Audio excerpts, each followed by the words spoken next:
You found the Iron Rebel, a military sci-fi saga of war, exile, and political deception. If that sounds like your kind of story, hit subscribe and give this video a like. It helps the story reach new rebels like you. Let's dive in. Chapter 2. The Hero's Return. The Resolute erupted from hyperspace, cutting through the shimmering veil of space as it entered the glowing embrace of Velora Prime. The planet hung against the backdrop of the red giant star it orbited, its surface a dazzling mosaic of technological brilliance.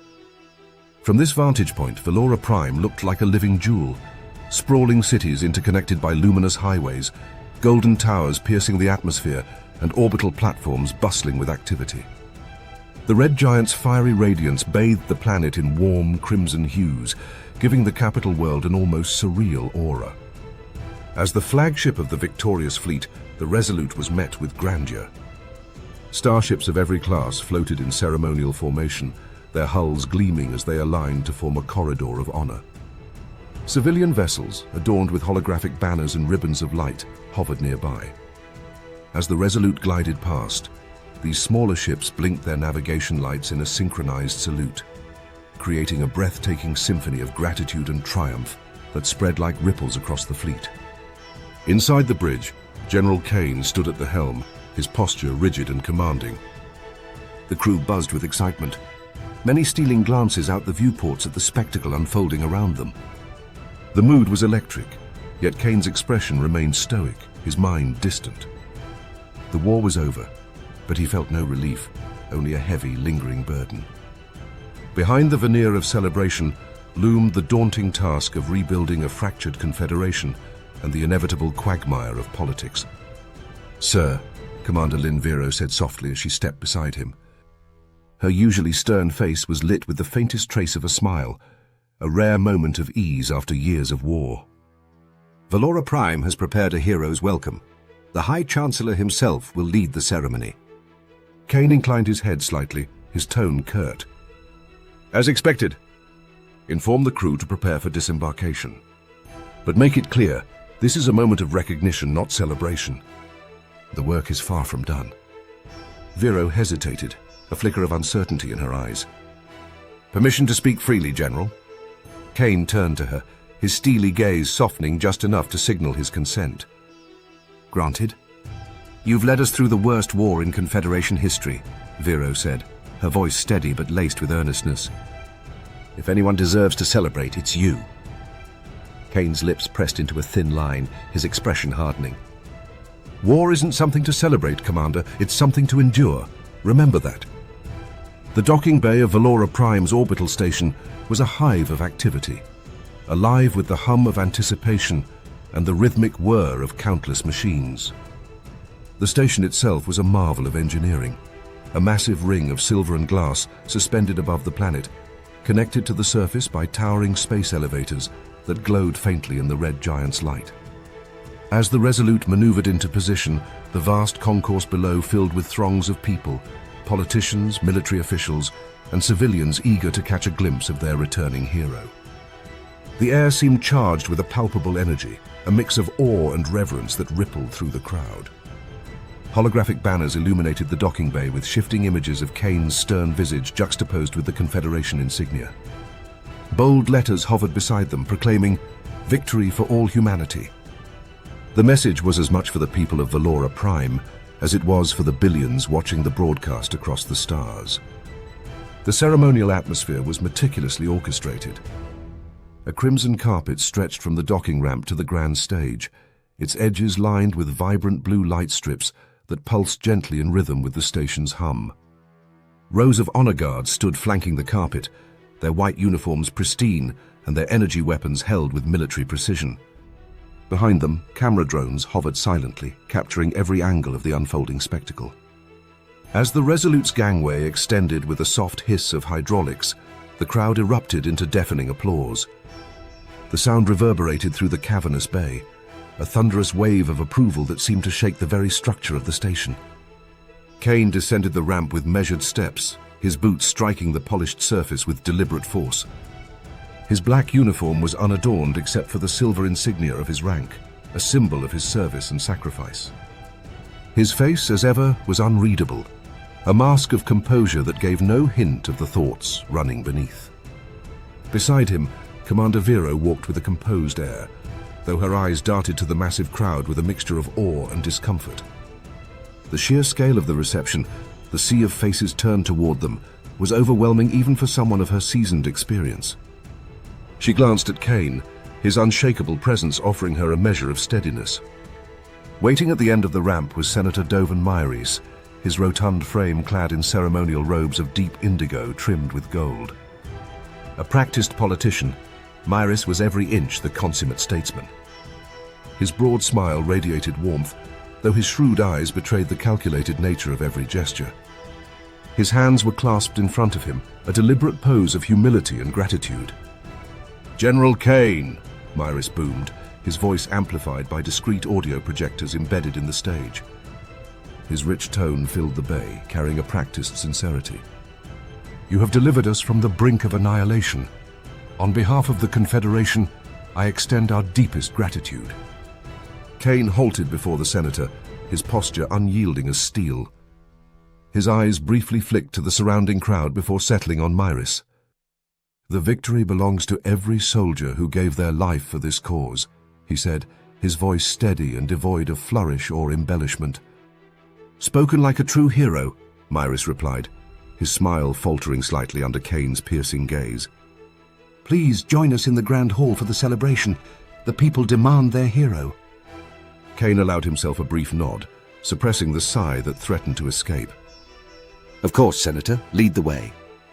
As Myres turned to guide him toward the next phase of the evening, Kane cast one last glance at the crowd.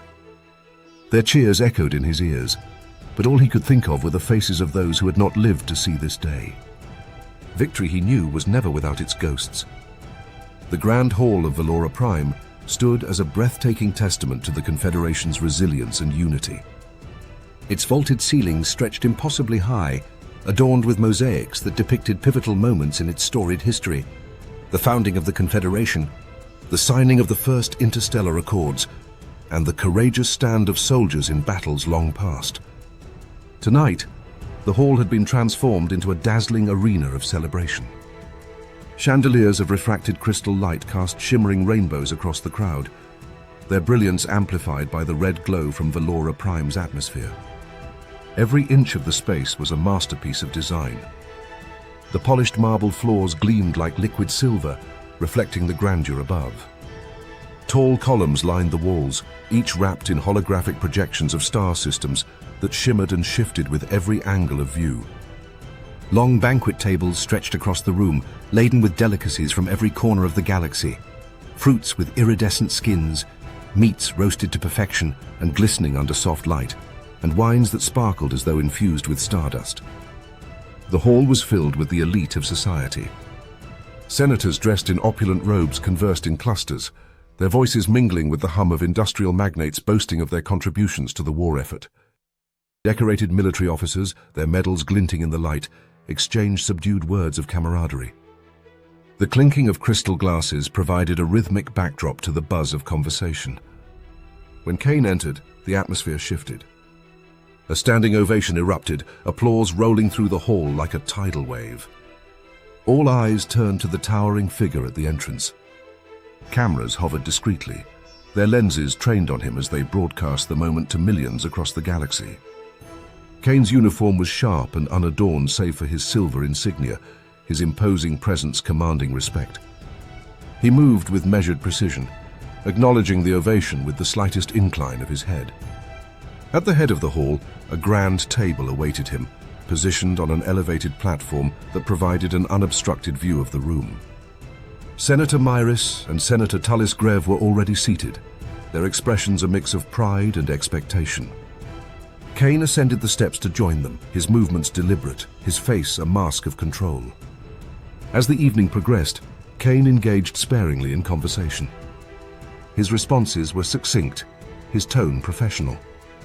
He answered questions about the war with the same precision he applied on the battlefield, but his heart was not in the festivities.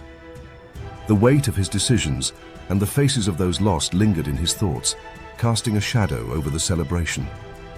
Then, A ripple of movement at the far end of the hall caught his attention. The crowd parted as Velora Kane made her entrance. She was striking, her gown a deep crimson that seemed to flow like liquid fire. Her every step was measured, her presence commanding the attention of all around her. She carried herself with the confidence of someone accustomed to shaping events to her will. Velora approached Kane with a smile that didn't quite reach her eyes. When she reached him, she placed a hand on his shoulder, her touch light but firm. "Marcius," she said, her voice smooth and practiced. "You look exhausted. But then war does that to a man." "Mother," he replied, his tone even. "I wasn't expecting you to attend. Nonsense. My son has returned as a hero. How could I miss such an occasion?" She leaned closer, her voice dropping to a whisper. "But we must talk. There are opportunities here, Marcius." "Opportunities the Confederation cannot afford to waste." Kane's jaw tightened. "Not now, Mother. Tonight is about the soldiers who made this victory possible." Velora's smile sharpened, taking on a predatory edge.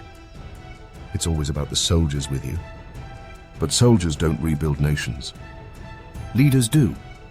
And this nation needs a leader like you." Her words lingered as she moved away, mingling seamlessly with the crowd. Kane watched her go, his expression unreadable. Around him the celebration continued, but the weight of his mother's ambitions settled heavily on his shoulders. Later that evening, Kane found himself on a quiet balcony overlooking the sprawling skyline of Velora Prime. The red giant cast a diffuse, fiery glow across the horizon, its light refracting through the atmosphere to bathe the city in warm crimson and gold. Golden spires gleamed like embers, their reflective surfaces catching and amplifying the star's light, creating a landscape that shimmered as if on fire. The hum of the celebration drifted faintly from the grand hall behind him, muted by the thick walls and Kane's own troubled thoughts. He leaned on the railing, the cool metal grounding him in the present as he let his gaze sweep across the city. From this vantage point, Velora Prime seemed tranquil, almost untouched by the chaos of war. Yet Kane knew better. Beneath the glittering facade lay fractures that no amount of grandeur could conceal. "A moment of peace, General," came a familiar voice. Kane turned to see Senator Grev stepping onto the balcony, a glass of amber wine in hand. The senator's demeanor was composed, his piercing eyes fixed on Kane with quiet curiosity. His tailored coat caught the faint glow of the city, the fabric shimmering subtly as he approached. "I needed fresh air," Kane admitted. His voice carried a hint of weariness, but it was steady. "These events aren't my preference." Grev chuckled softly, his laugh as measured as the man himself. "You and me both. But they serve their purpose. The people need symbols, General. Symbols give them hope, something to rally behind." Kane straightened, his gaze hardening as he looked back toward the skyline. "Hope doesn't rebuild destroyed systems, Senator. Action does." Grev nodded, stepping to the railing beside him. He swirled his wine thoughtfully before speaking. "True, but action without direction is chaos. That's why we need strong leadership in the days ahead. I'm sure your mother has already shared her thoughts on the matter." Kane let out a short, humorless sigh. "She has, and I've made no promises." "No, but consider this," Grev said, his tone growing serious. "The Confederation is fractured. The war united us, but that unity is fragile. Your voice carries weight, Kane. If you were to step into a leadership role, you could ensure that unity endures. Think of it as another kind of battlefield, one that requires strategy, discipline, and resolve." For a long moment, Kane regarded him silently. The senator's words were calculated, yet there was an undeniable sincerity in his eyes. Finally, Kane turned back to the city. "Politics isn't my arena, Senator.